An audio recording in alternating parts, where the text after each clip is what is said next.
Emmanuel. Si Dieu est avec nous,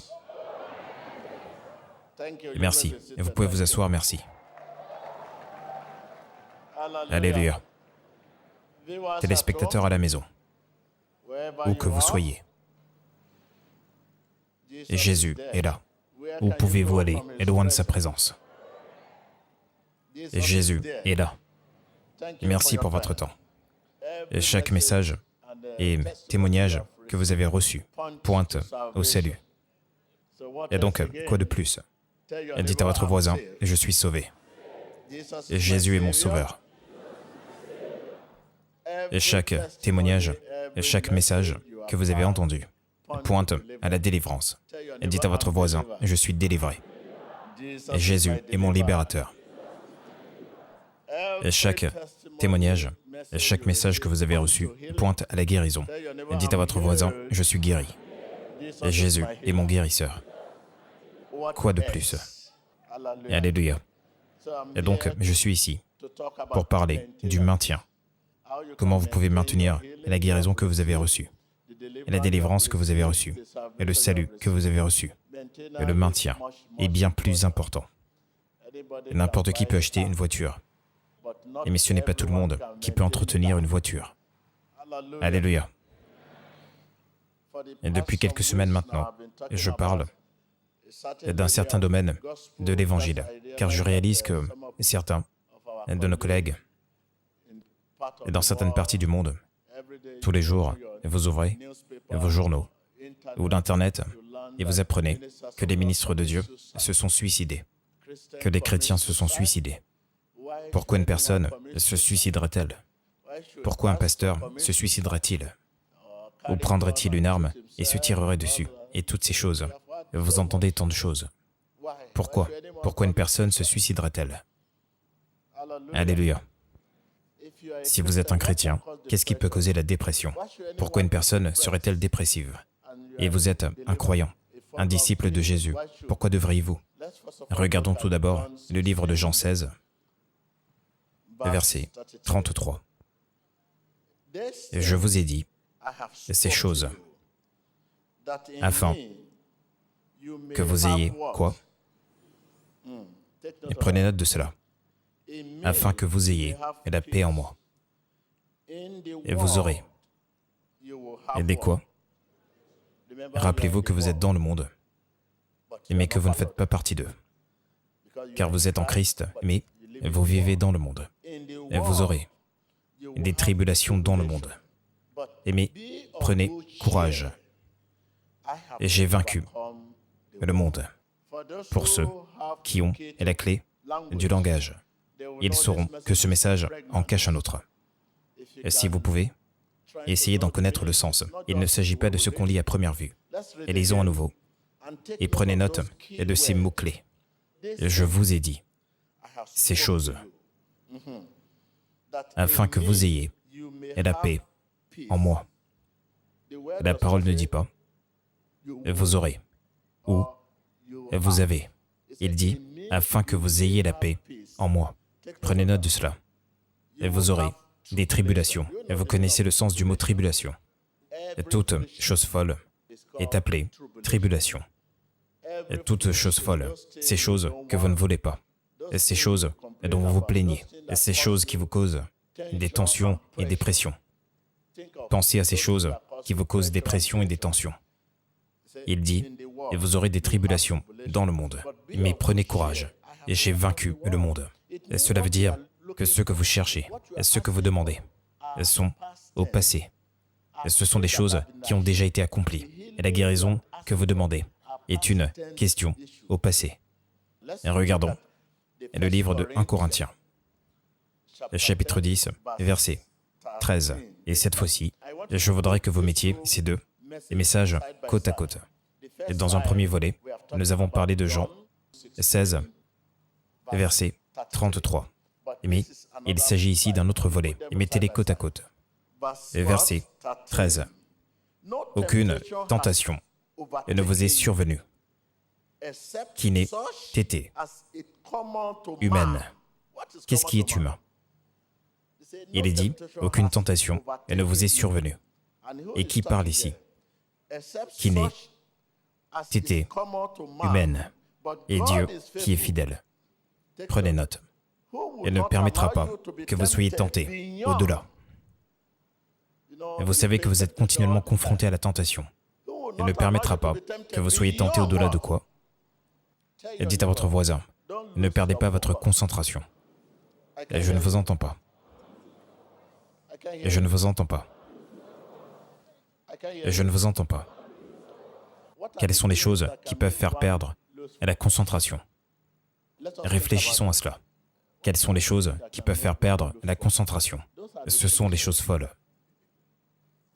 Et les choses folles.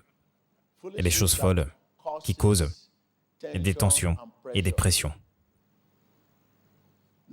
Peu importe ce qui se passait dans la vie de Jésus, il gardait sa concentration. Et vous êtes un chrétien, vous avez lu votre Bible et le Nouveau Testament, et vous savez ce qui est arrivé à Jésus. Et lorsque Satan l'emmena sur la montagne, et lorsqu'il avait faim, pensez à cela, et pensez au jardin de Gethsémane, et à l'avertissement qui a dit, « Non, que dis-tu? Tu es envoyé, et non pas pour faire ta volonté, mais la volonté du Père. » Et il l'a rapidement accepté. Peu importe ce qui se passait dans la vie de Jésus, il gardait sa concentration. Que les gens le louaient avec des feuilles de palmier, avec des feuilles de palmier, sa concentration est demeurée la même. Parfois, lorsque je vois des gens se plaindre, et qu'est-ce qui se passe? Et qui courent, et qui sont découragés, et qui se mettent à courir, et qui pleurent et qui courent. Et lorsque vous ne savez pas où vous allez, et votre destination, et ce que l'avenir vous réserve, et vous êtes voué à paniquer quand la crise survient. Et les crises viendront. Mais la Bible dit, prenez courage. Et j'ai vaincu le monde. Mais lorsque vous ne savez pas où vous allez, et que vous ne connaissez pas votre destination, et lorsque la tentation survient, vous commencez à voir Jésus d'un mauvais œil. Et lorsque vous savez où vous allez, peu importe ce qui vous arrive au cours du chemin. Savez-vous ce que j'entends par au cours du chemin? Cela veut dire avant que vous n'atteigniez votre terre promise. Au cours du chemin. Au cours du chemin. Avant d'atteindre l'endroit où vous vous rendez, la destination, le trône. Et lorsque vous savez où vous allez, peu importe ce qui vous arrive, ce peut être le cancer, ce peut être la tentation, ce peut être la tribulation, ce peut être n'importe quoi. Et citez ce que la Bible dit. Et lorsque vous savez où vous allez, peu importe ce qui vous arrive au cours du chemin, cela ne peut pas changer votre concentration. Et Dieu n'est pas un homme qui ment. Et si une révélation vous est parvenue disant que vous atteindrez cette porte, et vous l'atteindrez assurément. Mais si, au regard de votre chemin vers cette porte, vous pensez que vous devez marcher sur un tapis rouge, vous avez tort. Et si une révélation vous parvient disant que cette porte est votre couronne, est votre trône, est votre terre promise, et que vous croyez maintenant que vous devez marcher sur un tapis rouge, que vous ne serez pas confronté à la tribulation, à la maladie, à l'affliction, aux tentations de toutes sortes, et que vous aurez juste à... Dieu a dit que j'atteindrai la porte, et vous voulez juste marcher sur une plateforme. Oui, il a dit que vous atteindrez la porte. Mais, rappelez-vous, il a dit, voici, et je vous ai donné le pouvoir de marcher. Et sur quoi? Même lorsque vous boirez des breuvages mortels, ce pouvoir, il vous l'a donné. Et cela veut dire que vous marcherez sur les serpents, et vous marcherez sur les scorpions. Il y aura des crises, il y aura des tentations, mais je vous ai donné. Et le fait que vous soyez un chrétien, elle ne signifie pas que vous ne serez pas confronté à des défis. Dites à votre voisin, il y aura des défis. Et dites à votre voisin, il y aura des tribulations. Courez vers Dieu. Et ne le fuyez pas.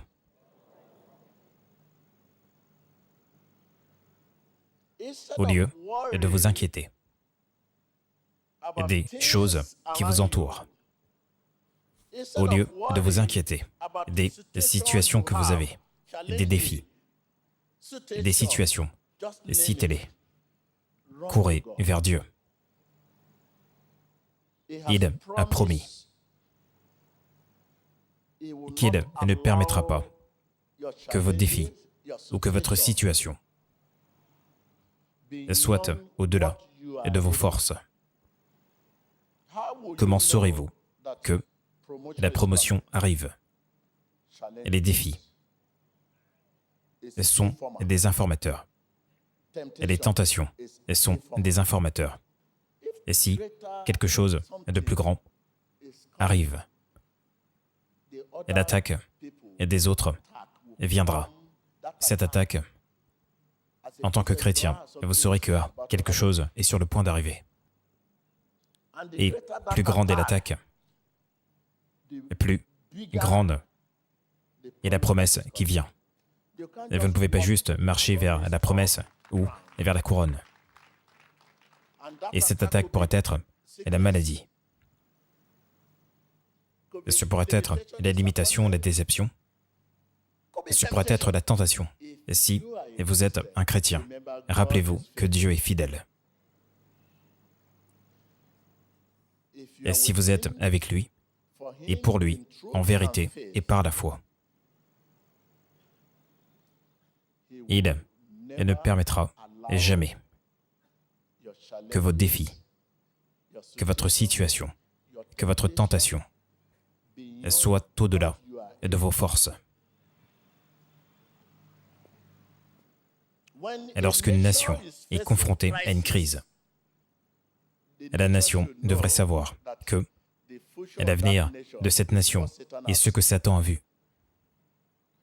Et aucune nation ne marchera sur un tapis rouge vers un plus grand avenir, sans de plus grands défis. Tout grand pays et tout pays développé et toute grande puissance aujourd'hui a traversé une attaque, des défis de très grands avant qu'il n'y arrive. La situation à laquelle vous êtes confronté, la raison pour laquelle vous êtes stagnant. Et vous êtes stagnant. Et c'est vous ce que j'entends par stagnant. Et vous n'avancez pas, et vous ne reculez pas. Et c'est parce que vous évitez les défis. Et notre Dieu n'est pas un Dieu qui évite les défis. Et je suis ici aujourd'hui, car ma concentration n'a pas changé. Au milieu de tous ces défis et ces situations dont vous parlez. Et vous pouvez également vous retrouver là, le centre de votre propre monde. Et si votre concentration ne change pas, au milieu des défis et des situations dont nous parlons, je sais où je vais et je l'atteindrai si je continue à lui faire davantage confiance au milieu des défis. Et nous abandonnons notre poste lorsque les défis surviennent. Nous adorons moins lorsque les difficultés surviennent. Et vous commencez à vous plaindre. Pourquoi moi? Pourquoi tout cela? Et vous commencez à vous comparer aux autres. Et cet homme est un chrétien, mais il continue toujours à boire et tout cela. Mais moi, j'adore Dieu en vérité et par la foi. Pourquoi toutes ces attaques? Un chrétien qui mesure sa vie chrétienne à sa situation n'atteindra jamais sa destination. Si vous continuez à mesurer votre vie chrétienne à votre situation, vous n'atteindrez pas votre destination. Vous mesurez votre foi à la situation que vous avez. Et lorsqu'une situation survient, vous permettez à votre situation de vous induire en erreur en permanence. Et vous permettez à votre situation d'affecter votre relation avec Dieu alors que la situation est destinée à vous préparer. La situation est destinée à renforcer votre désir pour Dieu. Demandez à votre voisin, quelle est votre situation? Le fait que vous soyez un chrétien ne veut pas dire que vous ne serez pas malade. Et lorsque des situations surviennent, et lorsque des défis surviennent, ne fuyez pas Dieu, courez vers Dieu. Et dites-le à votre voisin, et lorsque des situations surviennent, et lorsque des défis surviennent, et ne fuyez pas Dieu, courez vers Dieu. Alléluia. Oui. Au lieu de vous inquiéter des choses qui vous entourent, et de vous inquiéter de votre situation qui crée du stress et des tensions, courez vers Dieu.